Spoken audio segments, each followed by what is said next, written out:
We are going to discuss higher order non-homogeneous linear differential equations with the constant coefficients. An ordinary differential equation is in the form of a naught nth derivative plus a1 n minus 1th derivative plus a2 n minus 2th derivative plus a n y is equals to q of x. For our convenience, let it be equation number 1, where a0, a1, a2 and so on an are constants and is called a non-homogeneous linear differential equation of order n with constant coefficients. This equation is also known as a linear differential equation since the degree of the dependent variable and all its differential coefficients is only 1, hence it is a linear differential equation. Assume that d by dx as d, the operator notation to the non-homogeneous linear differential equation. It is in the form of f of d times of y is equals to q of x. Our main objective is to find general solution to non-homogeneous linear differential equation. General solution: complementary function plus particular integral y is equals to cf plus pi. To find the general solution to homogeneous linear differential equation, we consider the homogeneous differential equation f of d times of y is equal to 0. Here the right hand side function is 0 and the auxiliary equation f of m is equal to 0. ఇక్కడ auxiliary equation ఏ రకంగా వస్తుందంటే, ఎక్కడైతే differential operator d ఉందో ఆ d ప్లస్లో m రాసి దాన్ని 0కు equating చేస్తే కనుక వచ్చే ఈక్వేషన్ మనం ఆక్సిలరీ ఈక్వేషన్ అంటాము. ఇప్పుడు ఈ ఆక్సిలరీ ఈక్వేషన్ని సాల్వ్ చేస్తే కనుక రూట్స్ ఆఫ్ ద ఈక్వేషన్ వస్తాయి. Suppose m1, m2, m3, mn are roots of this auxiliary equation. The first case, the roots are real and distinct. The complementary function is y equals to c1 e power m1x plus c2 e power m2x plus c3 e power m3x plus and so on cn e power mnx. c1, c2, c3, cn are n arbitrary constants. Later, we have to find general solution to this homogeneous linear differential equation with the constant coefficients. First, this equation can be written as, ఈ equation ఈ రకంగా రాయాలి. ఇక్కడ y అనేది post factor కింద తీసుకుంటే 2d² plus d minus 6 times of y is equal to 0. Auxiliary equation is where we have the differential operator d that can be replaced with m, 2m square plus m minus 6 is equal to 0. It is a quadratic equation. It has two roots. The left hand side expression has two factors. They are 2m minus 3, m plus 2, equating it to 0. Solving them, you get m plus 2 is equal to 0, therefore m equal to minus 2. 2m minus 3 is equal to 0, m equal to 3 by 2. These two are real and distinct. Hence, the general solution will be y equals to c1 e power minus 2x plus c2 e power 3 by 2x. ఇది homogeneous differential equation అనమాట. అయితే ఇక్కడ y అనేది post factor కింద తీస్తే 2d² plus d minus 6 times of y is equal to 0 అవుతుంది. ఇది homogeneous differential equation కాబట్టి దీని కాంప్లిమెంటరీ ఫంక్షన్ జనరల్ సొల్యూషన్ అవుతుంది కనుక ఆక్సిలరీ ఈక్వేషన్ రాయాలి. 2m² plus m minus 6 is equal to 0. దాన్ని మనం సాల్వ్ చేస్తే కనుక ఈ 2 ఫ్యాక్టర్స్ వచ్చాయి, వాటిని 0కి ఈక్వేటింగ్ చేస్తే ఈ రూట్స్ వచ్చాయి. ఇవి రియల్ అండ్ డిస్టింక్ట్ కాబట్టి కాంప్లిమెంటరీ ఫంక్షన్ ఈ రకంగా అవుతుందన్నమాట. నెక్స్ట్ క్వశ్చన్ చూద్దాం. Solve a homogeneous linear differential equation dq plus d² minus 2d times of y is equal to 0. Auxiliary equation is where we have d is replaced with m, అంటే d ప్లేస్లో m రాద్దాం. mq plus m² minus 2m is equal to 0. ఇది cubic equation కాబట్టి 3 roots ఉంటాయి. Left hand side expression చూస్తే ప్రతి టర్మ్లో m ఉంది, m కామన్ తీస్తే m² plus m minus 2 is equal to 0. ఈ సెకండ్ ఫ్యాక్టర్కి 2 ఫ్యాక్టర్స్ ఉంటాయి, linear factors, m into m minus 1 into m plus 2 is equal to 0. వీటిని సాల్వ్ చేస్తే m is equal to 0, m equal to 1, m equal to minus 2. 3 roots, ఈ 3 కూడా different roots కనుక complementary function ఏమవుతుందంటే y is equals to c1 e power 0x plus c2 e power 1x plus c3 e power minus 2x. దీన్ని simplify చేసి రాసినట్లయితే y is equal to c1, ఎందుకంటే e power 0x 1 అవుతుంది కనుక, plus c2 e power x plus c3 e power minus 2x. This is called general solution to homogeneous differential equation. Next question చూద్దాం. Solve a homogeneous differential equation, a second order linear and homogeneous differential equation. This equation can be rewritten as 2d square negative 2d negative 1 times of y is equal to 0. ఈ ఇచ్చిన differential ఈక్వేషన్లో y అనేది post factor కింద common తీసి మనం ఈ ఈక్వేషన్ని revise చేసి రాసినట్లయితే కనుక ఈ ఈక్వేషన్ వచ్చింది. ఆక్సిలరీ ఈక్వేషన్ ఏమవుతుంది, d ప్లేస్లో m రాసి ఆ ఫంక్షన్ ఆఫ్ d అనేది mలో వస్తుంది, అది 0కి ఈక్వల్ చేస్తే ఇది auxiliary equation. 2m² minus 2m minus 1 is equal to 0. It is a quadratic equation. It has 2 roots. ఆ రూట్స్ మనకి ఏంటంటే ఇక్కడ ఫ్యాక్టరైజ్ కావటం లేదు కాబట్టి -b plus or minus square root b² minus 4ac whole by 2a అనే formula ప్రకారం దీన్ని రాసినట్లయితే, దీన్ని సింప్లిఫై చేద్దాం. 2 plus or minus square root 12 can be written as 2 root 3 upon 4. ఇదేంటంటే 2 plus or minus 2 root 3 by 4 అయిందనమాట. మళ్ళీ దీన్ని సింప్లిఫై చేస్తే అక్కడ మనం 2 న్యూమరేటర్లో కామన్ తీసి డినామినేటర్లో ఒక 2 కామన్ తీస్తే ఆ 2 క్యాన్సిల్ అయ్యి మనకి రిజల్టెంట్ రూట్స్ ఏమొస్తాయంటే 1 plus or minus root 3 by 2 అనమాట.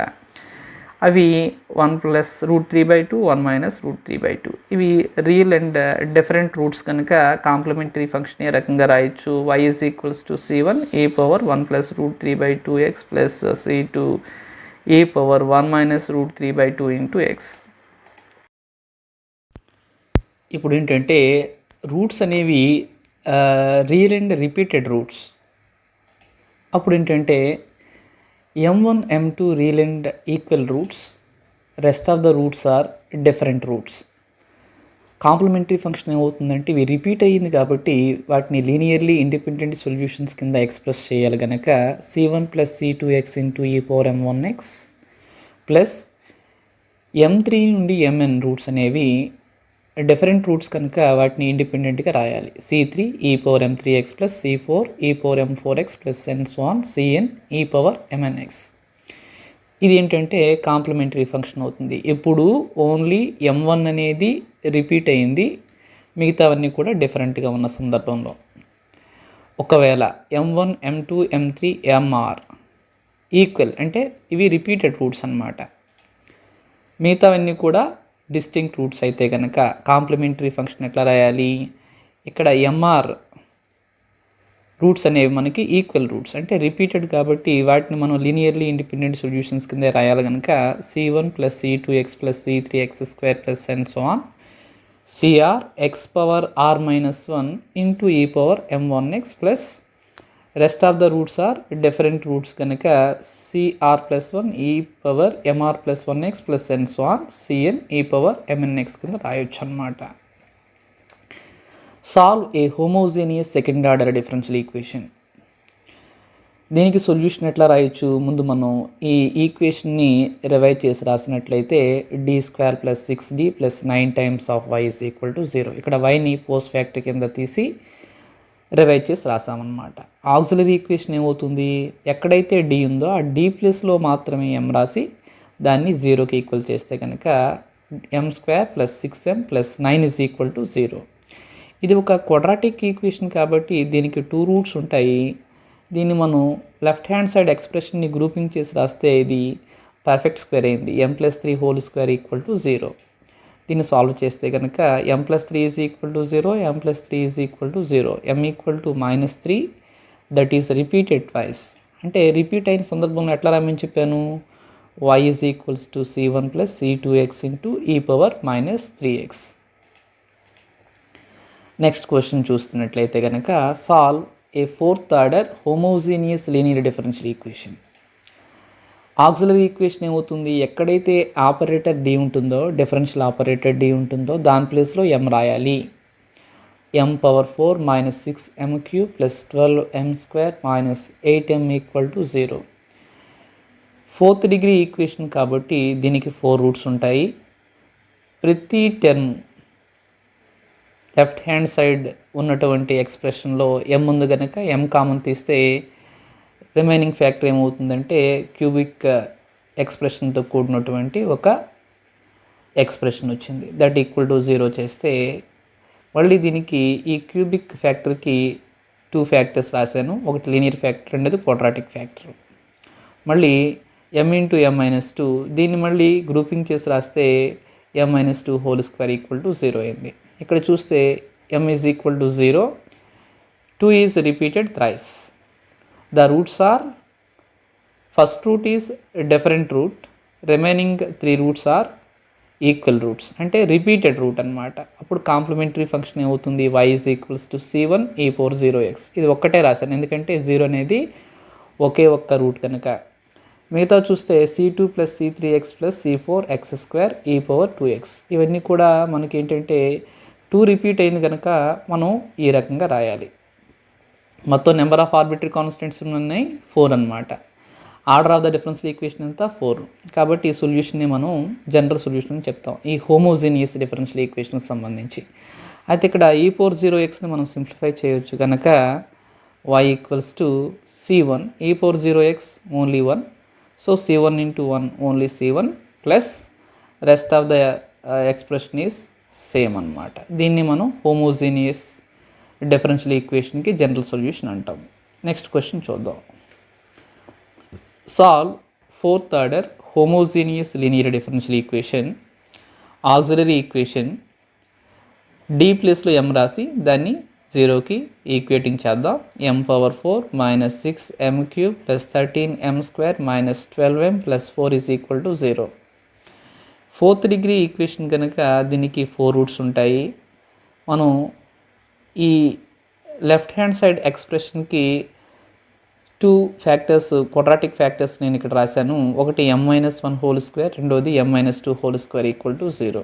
ఇక్కడ అర్థం ఏంటంటే 1 అనేది 2 టైమ్స్ వచ్చింది, 2 అనేది 2 టైమ్స్ వచ్చింది. అంటే the roots of the auxiliary equation 1 is repeated twice, 2 is repeated twice. అప్పుడు కాంప్లిమెంటరీ ఫంక్షన్ ఏ రకంగా రాయాలి, y is equals to c1 plus c2x into e power 1x plus c3 plus c4x e power 2x. 1 అనేది 2 times repeat అయితే కనుక c1 plus c2x into e power 1x కింద రాయాలి. ఒకవేళ ఇది 2 టైమ్స్ రిపీట్ అయింది కనుక c3 plus c4x e power 2x. In case of ఇది 5th ఆర్డర్ డిఫరెన్షియల్ ఈక్వేషన్ అయితే కనుక మనకి 5 కాన్స్టెంట్స్ వస్తాయి. 2 మరొకసారి రిపీట్ అయింది అనుకోండి c3 plus c4x plus c5x square into e power 2x అయి ఉండేదన్నమాట. నెక్స్ట్ క్వశ్చన్ చూద్దాం. ఇక్కడ ఏంటంటే ఒక కేసు డిస్కస్ చేస్తే కనుక roots of the auxiliary equation అనేది ఇమేజినరీ అయితే, అంటే కాంప్లెక్స్ రూట్స్ అయితే కనుక ఇక్కడ ఒక రూట్ అనేది ఆల్ఫా ప్లస్ ఐ బీటా ఫార్మేట్లో ఉంటే కనుక రెండో రూట్ అనేది దాని కాన్జుగేట్ అనమాట, ఆల్ఫా మైనస్ ఐ బీటా. ఇలా ఉంటే కాంప్లిమెంటరీ ఫంక్షన్ ఏ రకంగా రాయాలంటే y ఈజ్ ఈక్వల్స్ టు, ఇక్కడ రియల్ పార్ట్ ఏంటి ఆల్ఫా, అంటే ఈ power alpha x into beta అనేది ఇమేజినరీ పార్ట్ కనుక మనకి ఇవి 2 రూట్స్ కాబట్టి number of arbitrary constants general సొల్యూషన్లో 2 ఉండాలి. ఆ రెండింటి ద్వారా నేను రాస్తున్నాను c1 cos beta x plus c2 sine beta x. ఎప్పుడైతే కాంప్లెక్స్ రూట్స్ వచ్చాయో మనకి ఎప్పుడు కూడా ఏంటంటే కొసైన్ సైన్ అనేవి 2 జంటర్ కింద మనకు వస్తాయన్నమాట. ఇది ఒక కేసు అనమాట. ఒకవేళ m1 m2 m3 m4 repeat అయితే కనుక m1 m2 repeated, m3 m4 repeated, అలాంటి కేసులో మనం ఎలా చూస్తామంటే కనుక m1 m2 రెండు సేము, అది alpha plus i beta, m3 m4 same alpha minus i బీటాతో డినోట్ చేసినట్లయితే కనుక కాంప్లిమెంటరీ ఫంక్షన్ ఏ రకంగా వస్తుందో చూద్దాం. ఇక్కడ ఈ m1 m2కి సంబంధించి రియల్ పార్ట్ ఆల్ఫా, m3 m4కి సంబంధించి రియల్ పార్ట్ ఆల్ఫా కాబట్టి ఈ power alpha X. Order of the differential equation ఇక్కడ మనకి ఏమవుతుంది 4th ఆర్డర్, ఎందుకంటే మనకి 4 రూట్స్ ఉన్నాయి కనుక. ఫస్ట్ వన్ ఏంటి c1 plus c2x into cos beta x plus c3 plus c4x into sine beta x. ఎందుకంటే number of arbitrary constants equals to order of the differential equation. So this is called general solution. Now we have to find general solution to this homogeneous linear differential equation of order 4. For this homogeneous differential equation, first we have to write auxiliary equation.